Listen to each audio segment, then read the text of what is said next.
Okay, let's unpack this. Yeah. Have you ever wondered what it truly takes for a digital asset to not just survive, but, actively thrive, especially when it's under relentless scrutiny and facing really intense market rivalries? hmm Today, we're embarking on an exploration into the extraordinary resilience of XRP. We'll be dissecting the recent waves of criticism and, importantly, the counter-arguments that have really shaped its narrative lately. Right. Our mission here is to try and cut through the noise, understand the underlying dynamics, and maybe uncover why this particular digital asset keeps capturing attention amidst some pretty fierce competition. It's a fascinating look, really, at the nature of competition in the crypto world. Exactly. And in this rapidly evolving landscape of digital assets, conversations can get incredibly energetic, often filled with strong opinions, as you said. Definitely. What we're observing, I think, is a natural part of growth and just the competitive spirit within the ecosystem.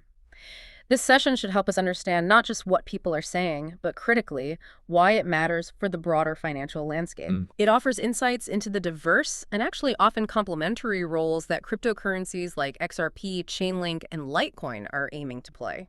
So whether you're deep in the crypto space or just incredibly curious about how these assets navigate public perception, technical challenges, our journey today will hopefully illuminate the recent spotlight on XRP, the specific challenges it's faced, and how its dedicated community and remarkable performance seem to be telling a compelling story.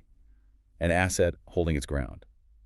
Kicking things off then, XRP has recently found itself in the crosshairs, facing some pretty sharp criticisms, particularly from proponents of other digital assets. Right. Now, this isn't entirely uncommon in crypto, is it? Rivalries often get pretty vocal. No, not at all. Part of the game, almost. But these moments, they always offer us a unique chance to understand different viewpoints, the underlying reasons behind them. And nowhere is that clearer, I think, than in the recent comparisons with Chainlink. That's right. Chainlink, or LENK, has been a major focus in these discussions, especially given its growing institutional presence. It's built a solid reputation as, well, a go-to provider of Oracle services. And for those less familiar, these essentially securely connect real-world data and external systems to blockchain networks. Okay, like a bridge. Exactly, a secure bridge. It's a crucial function for decentralized finance, or DeFi, and these emerging tokenized markets. Chainlink has certainly solidified its standing there. And they've got some big names involved. Yeah, securing significant partnerships with major players like Swift and MasterCard, which really underscore its vital role in, bringing that off-chain data onto the blockchain reliably. Okay. And as you might expect then, the Chainlink community figures have been pretty quick to leverage these developments. Understandably. Sometimes claiming that Link is actually ahead of XRP as the quote-unquote banking coin for major institutions. They see these high-profile partnerships as clear evidence of Chainlink's strategic lead. Right, that's the narrative being pushed. And this narrative, it seemed to gain even more traction with Chainlink's new deal with the U.S. Department of Commerce. This partnership aims to integrate major economic data onto various blockchains. That sounds like a truly significant step, right? For transparency and data accessibility. It is significant, yes. Bringing government data on-chain is a big step.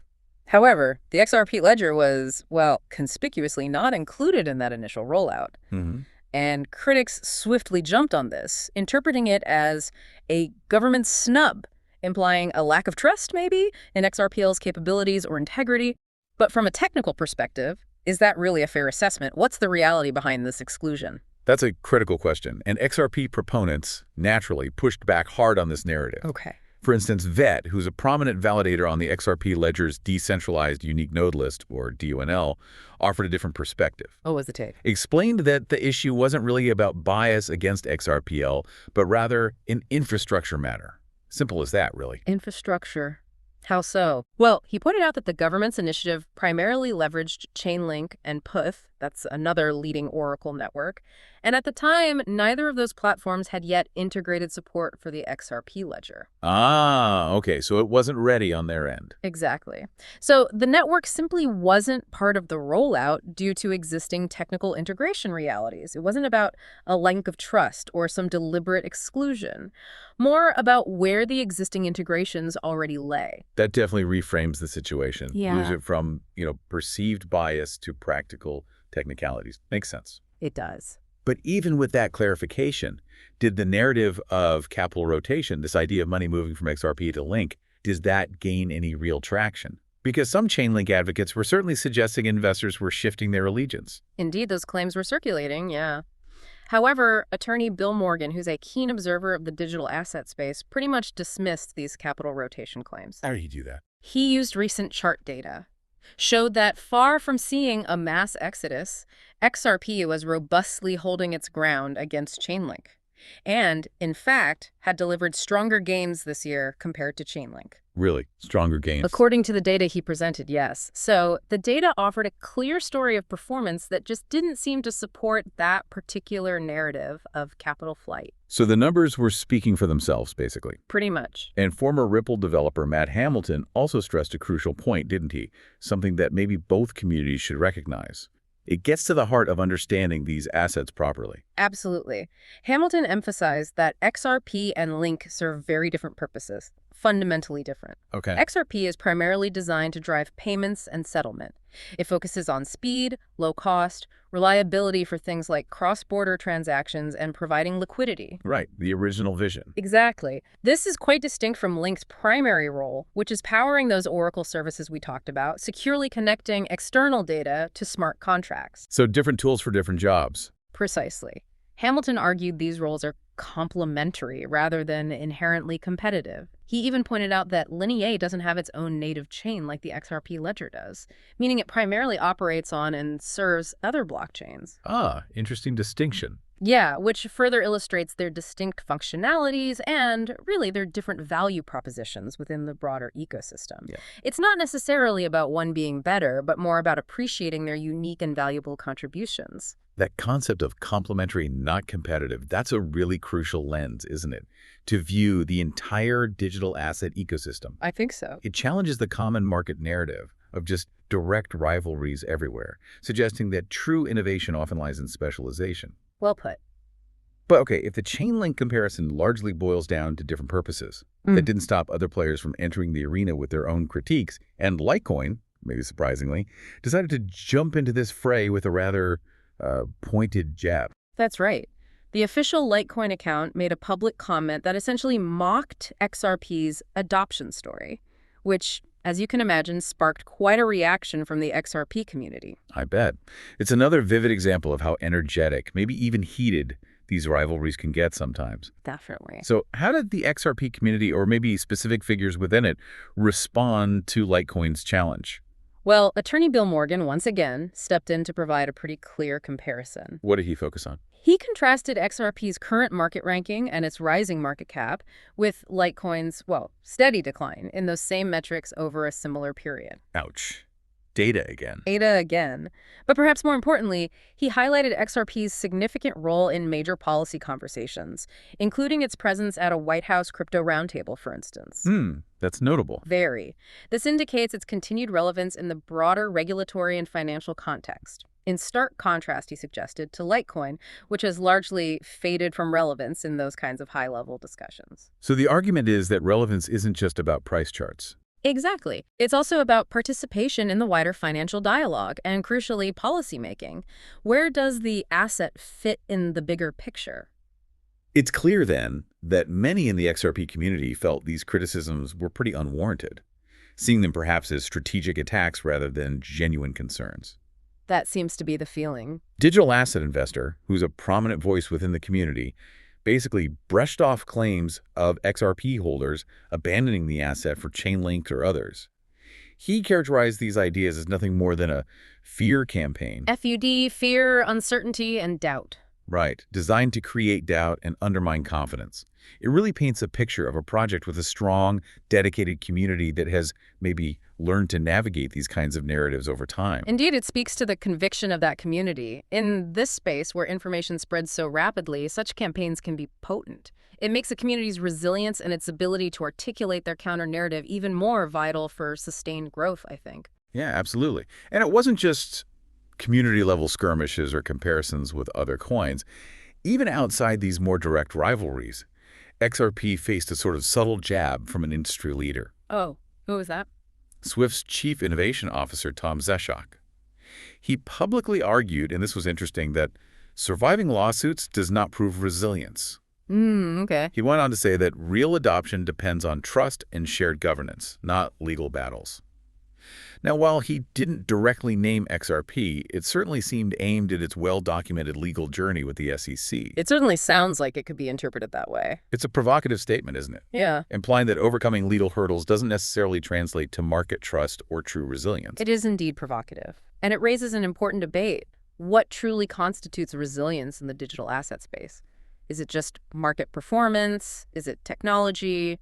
Or something else? But there was a counter to that view, right? There was. Osama E., who's an agile lead at Sharkforce Consulting, offered a compelling counter-argument. He contended that XRP's years of legal scrutiny have actually strengthened its position. Strengthened? How so? His point was that, far from being a weakness, this intense legal vetting has actually proven XRP to be perhaps more transparent and compliant than most other blockchains that haven't gone through that process. Interesting take. Battle-tested. Exactly. This, he argued, makes it one of the most battle-tested systems in the industry.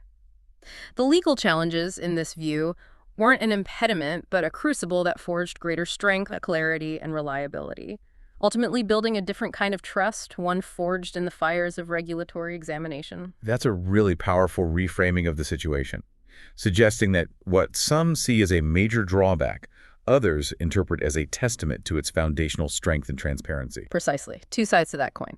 And what's truly remarkable, I think, despite all this scrutiny, the relentless back and forth, various critiques we've discussed, is XRP's actual performance in the market. Because the numbers, well, they tell a compelling story that really speaks to this idea of resilience we've been circling around. Yeah, the performance has been noteworthy.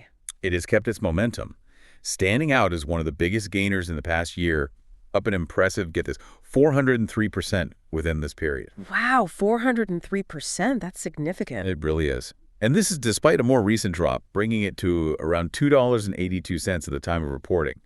But in the context of such huge overall gains, it truly highlights its upward trajectory and robust market presence. That performance is genuinely robust, especially, as you mentioned earlier, when you compare it to its perceived rivals in the same time frame. Right. How do they stack up? Well, for instance, Chainlink saw gains of about 111%, and Litecoin increased by around 71% over the same period. Okay, respectable, but nowhere near XRP's number. Exactly. While both are respectable figures, XRP's 403% surge truly illustrates its strong momentum, and you could argue sustained investor confidence, even amidst all the intense scrutiny and market chatter we've discussed. It feels like a testament not only to its underlying strength, maybe, but also to the conviction of its community and perhaps its clear value proposition finally resonating. It could well be a combination of those factors, yes. Absolutely. And the numbers, they really speak volumes about its resilience, don't they? They do. And beyond just the price action, we've also seen other positive developments making headlines recently. Things indicating a broader strategic expansion for Ripple and potentially XRP. Like what? Well, Ripple, the company closely associated with XRP, is expanding its RLUSD stablecoin into Africa. Oh, interesting. Africa's a huge market for payments innovation. Exactly. It's a significant move for potentially fostering financial inclusion and streamlining cross-border payments in a vital emerging market. Plus, apparently, top mainstream German TV has even put XRP in the spotlight recently. Mainstream attention in Germany. That's notable, too. Yeah, it further indicates its growing recognition and maybe broader reach beyond just the dedicated crypto sphere. These feel like strong indicators of its continued relevance and perhaps a positive trajectory in the global financial landscape. It seems like positive momentum on multiple fronts, despite the noise. So, wrapping this up, what does this all mean for you listening in? Our session today, I think, reveals a truly dynamic landscape. Definitely dynamic. We've seen how conversations around digital assets like XRP, Chainlink, and Litecoin are driven by, well, both technical realities and these passionate community viewpoints. What stands out, though, is the clear evidence of XRP's resilience and its distinct, often specialized role in the evolving financial world, even amidst all this intense scrutiny and the competitive narratives. And if we try to connect this to the bigger picture, it really highlights that the true value of digital assets isn't solely in their technology, is it? No, it seems not. It's also in their adaptability, their community's unwavering conviction, and crucially, their proven ability to withstand challenges. The narrative around XRP, in particular, showcases a project that has continually pushed through headwinds. It's demonstrated strong performance and maintained a clear vision for its purpose within the global financial system. There are valuable lessons there, I think, in long-term viability. That really leads to an important question for you to consider. In a world where digital assets are constantly scrutinized, constantly compared, what truly defines resilience and long-term value for a cryptocurrency?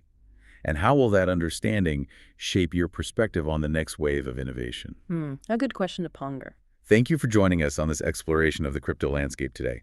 We hope this has given you a clearer, perhaps more informed perspective on the discussion swirling around these fascinating digital assets.